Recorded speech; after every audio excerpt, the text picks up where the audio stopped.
chegou. Eu sou André Marcília, advogado constitucionalista, especialista em liberdade de expressão, e vou falar um pouco com vocês sobre isso, até porque essa matéria do Michael Shellenberger, do Eli Vieira e do Davi Agape contou com a minha participação, porque eu fui um dos especialistas entrevistados pela matéria, e posso dizer que uma repulsa imensa me tomou conta quando eu vi esse material. É impressionante a desumanidade que parece havia dentro do gabinete do ministro Moraes, e até mesmo aquilo contagiava os seus assessores. Parece que essa desumanidade não é só dele. É muito lamentável perceber que essa matéria expõe que existia uma célula, uma espécie de núcleo paralelo, uma força-tarefa dentro do gabinete do ministro para classificar, para certificar ideologicamente, politicamente, os réus do dia 8. Então, quando a pessoa era presa, essa era a sequência. A pessoa ia para a audiência de custódia e eles faziam uma espécie de um fichamento ideológico. Em quem que a pessoa vasculhava ali nas redes sociais, via quem apoiava, em que evento foi, que tipo de fala teve, e faziam ali um fichamento ideológico, algo que, se você for buscar na história, você vai encontrar nos regimes mais autoritários e fascistas que já existiram. Você vai encontrar na Alemanha da Segunda Guerra a guetização, o carimbar ideológico, o carimbar de pessoas que são vistas como diferentes, na Itália fascista. Esse tipo de coisa estava nesses locais, mas nós tivemos, pelo visto, isso dentro do Brasil e dentro do judiciário e dentro da mais alta corte nossa, lamentavelmente. Então, o que acontecia era isso: a pessoa era fichada ideologicamente, politicamente, a depender da sua ideologia política, claramente a depender de se era bolsonarista, se era de direita, ela recebia ou não a prisão na audiência de custódia, era mantida ou não presa. Há relatos, e inclusive isso foi fartamente exposto na matéria, de inclusive assessores do ministro que chegaram a dizer às pessoas: cada um vai receber o que merece, ou seja, a prisão.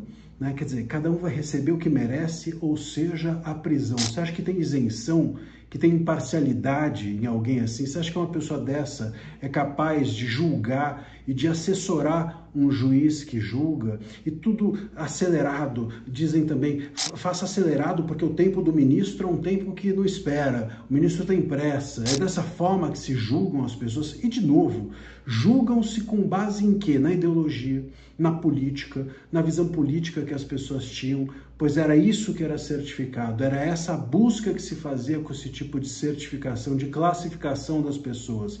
As pessoas eram espécies que mereciam ou não um julgamento justo, a depender da ideologia política que tinham. Isso, olha, é de uma baixeza, não apenas jurídica, mas também moral muito grande, lamentavelmente.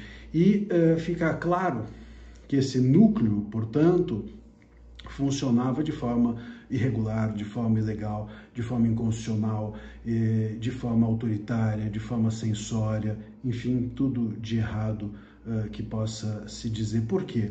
Porque um juiz ou um tribunal não pode ter um núcleo de acusação. Um juiz ou um tribunal não pode ter uma força-tarefa para acusar. Quem tem que fazer isso é o Ministério Público.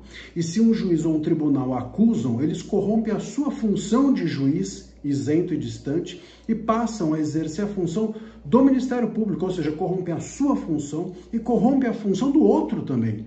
Ou seja, a função do juiz e a do Ministério Público ficam corrompidas pela existência de um grupo como esse, pela existência desse tipo de certificação ou de um núcleo paralelo que faça ou fizesse esse tipo de certificação.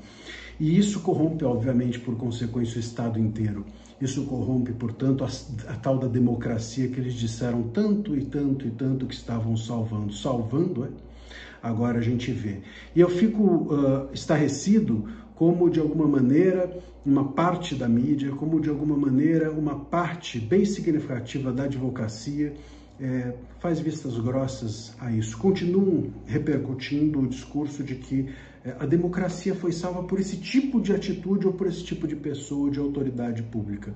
E é incrível que dentro do Brasil a gente ainda tenha pessoas que na Lava Jato, grupos como o Grupo Prerrogativas, por exemplo, que lá na Lava Jato dizia, olha, o garantismo precisa existir. E agora vem pessoas sendo tratadas dessa maneira e não dizem nada. Cadê o garantismo? Onde estão os defensores do garantismo? Então, infelizmente, o Brasil, ele funciona da seguinte forma: se você concorda ideologicamente com a censura, com a pessoa censurada, com a pessoa que está sofrendo autoritarismo, que está sofrendo as maiores abominações, se você ideologicamente é a favor de quem está corrompendo o Estado, você justifica qualquer coisa, você topa qualquer coisa. Dentro desse país não se defendem valores, infelizmente, ou pelo menos as pessoas que a gente tem visto por aí, quietas, acho que são assim. Não se defendem valores e sim interesses. Se interessa você o abuso, você bate palma para o abusador. Essas pessoas estão salvando a democracia? Dá para alguém ainda acreditar nisso? Acho difícil. Se você gostou desse conteúdo, curte, compartilha. Análises como essas são sempre feitas aqui no canal. Conte para os seus amigos e conte para os seus inimigos também, se você não gostou.